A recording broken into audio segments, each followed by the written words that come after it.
Patreon member shout out. One way or another, together's where we both belong. If we listen to each other's heart, we'll find we're never too far apart. And maybe love is the reason why, for the first time ever, we're seeing it eye to eye. Everyone, comment down below if you love Goofy Movie. I do too. Hi guys, it's I, the real Randy Chavez, coming at you today with a Veve Omi update video. You guys are new, welcome. For not, welcome back. I love you all. Everyone say hello to Dashi. Hello, Dashi. Just got off a stream with Justin Apple Pie, Melanie's Magic, and Yo Steph, all on Twitter. They're all super fantastic peeps. Love them. So thanks for watching that. Go check that out. I would like to think that I am so influential that after my video before, Veve had come out and they had addressed certain things regarding bots and regarding playing whack-a-mole. So I'll read it right here. Veve Digital Collectibles goes and they tweets, quote, Veve fam, thank you for your feedback regarding this morning's drop. We are always making improvements to our security measures to keep things running as smoothly as possible for our users, but sometimes we find ourselves on our heels in this game of whack-a-mole.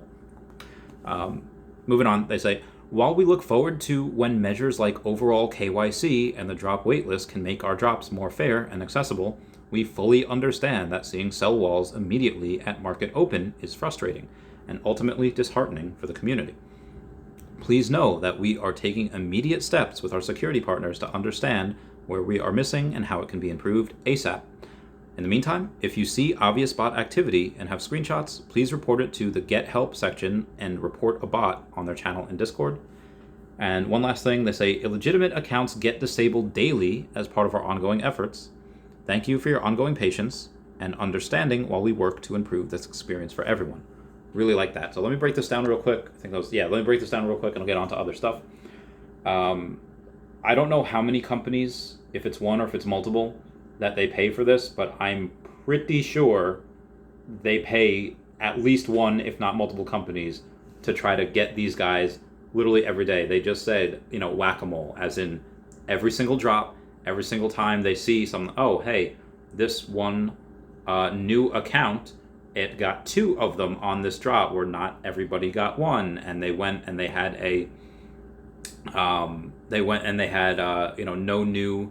no prior NFTs is their first one. It seems a little weird, and they dox them. They go disable them. What happens to that collectible? So a lot of these collectibles are getting rarer and rarer because they do find bots and they do disable them. So I think that is pretty bullish. Like, they're restricting some of those collectibles will make the price go up in the future. Moving on, they say they're talking about KYC. Like, they are really wanting to get KYC done. Like, again, there's no other entity that wants it done more than Veve. KYC, MTL, NFT, exchanges, all that jazz. So that's what we're talking about, sell walls. And then they said that they take immediate steps with the security partners to understand what they're missing. Again, they said partners as in plural, as in they have more than one. So they are taking care of it. And again, if you see something, say something, go report that bot, report them. And then I like how they said thank you for your patience. I thought that was really good. And again, they do have daily ongoing efforts for this. So moving on, a little comment from Reese here. Before then, we had Dave. I don't even know what this guy's name is on Twitter. I don't know how to say it, but there has been a campaign going on for Immutable to really show Omi the logo. They say, we don't mean to be annoying and know that you're busy, but can you please confirm that you've updated the Omi token logo in your marketplace to reflect this beauty? And they're talking about the red O that everybody has in their names. It says, any help would be much appreciated. And Reese even responded saying, I've sent them the files, friends. Their marketplace team will get to it as soon as they can. Smiley face. Gotta love Reese coming in, just giving us all the good stuff. Giving us all saying, like, it's all right, guys. I got this. Shout out to the team. So they did go, speaking of the team, they had announced today, literally like an hour or so before my stream with the Disney peeps, the next series in the Disney Mickey Mouse NFT collection celebrates the first ever Mickey short film produced in Technicolor, Walt Disney Animation Studios, The Band Concert. And this is what they're referring to. There is some people that do not like the actual look of this. I think even Brock McBlockchain said he's going to pass on this one, which typically, if he passes on something, usually doesn't do so hot, because he's and he likes all like the weird artwork. So for him to like certain artwork and for him to not like this one, again, it's someone's own personal preference. When Disney peeps get in, they're not going to care that this isn't first edition. That's not first appearance. There's like, oh look, Mickey. Oh, look at this. Again, even Steph Salentano, who was on my stream before, actually had this on like a coaster, on like a little plate. So this is something that people get, for themselves in real life. There's no reason why they wouldn't get this in the digital world. So there was a bit of a conversation going on because people were asking if it's going to be first edition or first appearance. And because it's in the Mickey Mouse NFT collection, like at the same that it was with Steamboat Willie, then it should be the same thing. 3 collectibles, the ultra rare should be animated. It just makes sense. But they were asking about that, and they said no, it's because there's already 3 Mickeys on the app. You have the lenticular card, which is the first edition. You have the Walt statue, which is like a double first appearance. And then you have Steamboat Willie, which is not first appearance, not a first edition. So a lot of people were kind of frustrated with that. But again, he's been on the app 3 different times already. And then you also have a couple of people that were using Spider-Man saying that's really not fair. Spider-Man has 3 different first appearances. Well, let's look at them. You do have the Peter Parker one, first appearance. That makes sense. And then you have the Ben Reilly one. Yeah, he's a clone of Peter Parker and is in every way genetically Peter Parker, but his name is Ben Reilly. He's a completely different character. And he's much more savage than Peter Parker, like going hardcore, punching villains' jaws clean off. That's a different character. And for the Zombie Hunter Spider-Man that we saw in the What If series, well, guess what? That's a first appearance also. It's different. It might be a Peter Parker, but not the same Peter Parker. And you did have some of the arguments, again, I won't say their names, that were saying, haha, for real though, it makes no sense, no real standard. Veve has no real standard. They just kind of make it up as they go. So our man Alex goes in here saying, Marvel considers it a different character, therefore, first appearance. We go to the source and don't make it up as we go. So if a lot of people are thinking that the Veve team just makes it up as they go along, like they're Jack Sparrow, well, I think that would be a compliment. You think that they don't check every single source on this? You think that they don't check with the higher-ups? You think that they don't check with the Disney and Marvel teams before they make this stuff? You guys are out of your minds if you think that's happening. Moving on. CryptoDroid has asked the question that he was trying to find a tweet in regard to season end where David Yu had said a license with 2 Ps, but that he said the 2 IPs, DeLorean and Rewind. Now Reverend Alex G comes in again with the answer saying no, he didn't say 2 Ps, he said 2 piece. It's the 2 original Rewind House of Cards getting animated like today's set. So that was the confusion there. If you were still trying to figure that out, where David Yu said 2 Ps, it was 2 piece, like 1 piece, but 2 of them. And moving on after that, they were going on with the whack-a-mole thing. There was somebody else that said, what I don't understand is why you don't check the market immediately after the drop and start to block some accounts. Sometimes it's so obvious that it is a bot account, which it is. And Reverend Alex G replies saying, we absolutely do, daily, hence the whack-a-mole analogy. So they are on top of that every day. The person responds, thanks for the feedback. Sometimes we're frustrated and only see this from one perspective. We are too far away to understand what you already do to block these bots. And Alex G does respond saying, I get it. I'm frustrated as well. It's infuriating when our support and security teams are constantly disabling bots accounts, but more seem to pop up every drop. Disabling gem transfers should help, but it's clear that we need that KYC ASAP. It was a little more colorful, the language there. Sometimes I love Alex. Sometimes he just lays it on like it really is. Basically, what they're saying is, again, more confirmation that they have security teams and support teams as in plural, so they are on this.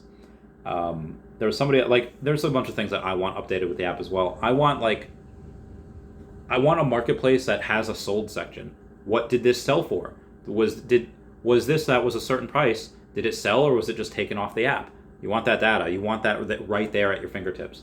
And I understand that there are far more important things that are going on to update the app, like KYC, like MTL, like OMI, I guess OMI to NFT, but OMI utility in general.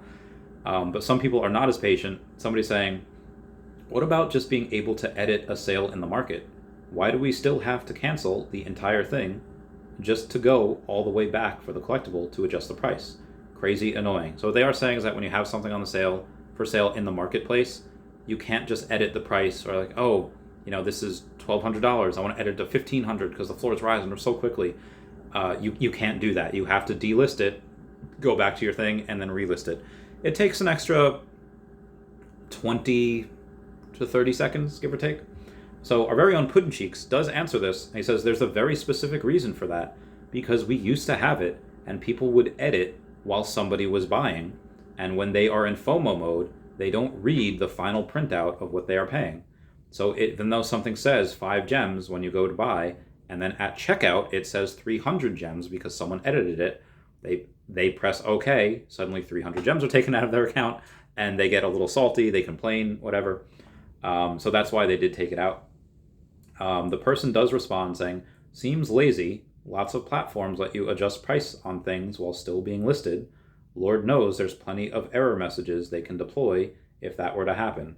So this person that is that is accusing Veve of being lazy is the same person that does not want to take that extra 20 seconds to delist and then relist. Again, it's kind of hypocritical to that person, I think. Just my opinion. In other news, we had somebody, Metaquake, say, when season 5, been season 4 for a while now at Veve Official. And what they mean is that we're obviously in season 3 right now. They were talking about season 4. They just messed up the numbers there. But Veve Digital Collectibles does respond, says around May 15th. So that's the whole thing right there. Let me go and show it for you.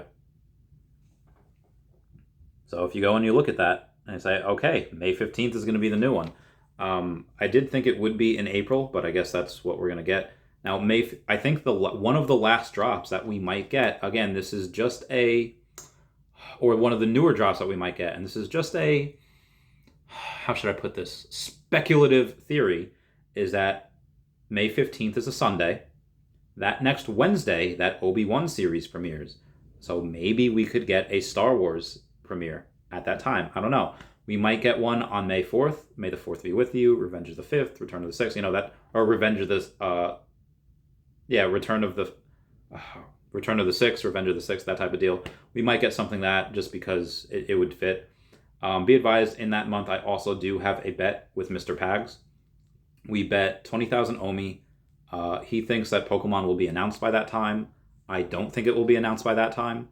I'm pretty sure that we do have it, just based on, following the train of people that work for Akomi, like Alfred Archon. But I digress. I'm just letting you guys know that's all in that month. May is going to be very, very crazy. Moving on past that, we have that was it. Oh, no, there's one more thing. I wanted to give utility out. In October of this year, is not confirmed, but I do want to try to go to Disney. If I am going to go down there, whether it's Universal, whether it's Disney, and again, I'm not sure if I'm doing this yet, at least this year. I will do this. I just don't know when. But if you do have a secret rare Alligator Loki, I would pay your ticket to go into either Universal or to Disney, one of those parks, whatever we decide to do. Not saying that you can't come if you don't have I'm just saying anyone can come, but if you have a secret rare Alligator Loki, I would go and pay for your ticket. So it is free admission into a park. I'm giving Loki utility. Anyway, guys, that's it for me. Please comment, like, and subscribe. Comments are good for the YouTube algorithm. Everyone say bye-bye to Dashi. Bye-bye, Dashi. Ooh, my chest. Everyone, please check out at HeyDavidon, at KingMavs Forever over on Twitter. You got Standoff Chart and King Mavs over on the Veve app. ChaviCat5 on there as well. Kobe Collects and Omi Player 1 over on the YouTube. Raythex.eth domain name. Kyle Willson, Wendy Stibalis, Veve Las Vegas, Taps Trades, Mars Davis, Legacy of Bermuda, Sony Pop Media, The Gale, Veve Darklink, and Veve Vibes, all on the YouTube. And at Wizard Veve and Gary O at 1234 CA3 on the Twitter. I love you guys. Goodbye. Meow, meow, meow, meow. Check out that Bane statue. Meow, meow.